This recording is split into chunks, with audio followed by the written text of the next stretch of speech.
the Hindus, and we don't have division within us.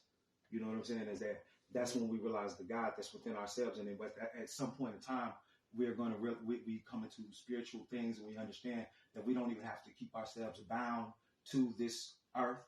We can live in this spiritual place. We can understand what heaven is and truly understand through knowledge and understanding through things that we deal with. But what we like to leave out, which I know you guys deal with a lot of, is history, mathematics, science, quantum physics, the ideas. Are you guys familiar with quantum physics?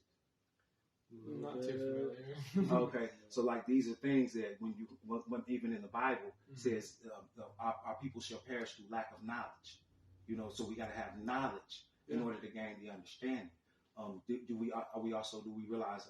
Are you guys familiar with how the Christianity started?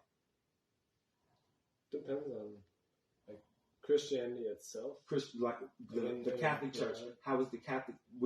Catholic Church is the beginning of what people would come from Christianity. How did the Catholic Church start? What year did it start? Why did it start? Are you guys familiar with Alexander the Great? Mm-hmm. All right. So are you familiar with Alexander the Great and how he conquered Egypt? Briefly. Like so bit. He was preceded by a guy. His name was Ptolemy III. All right.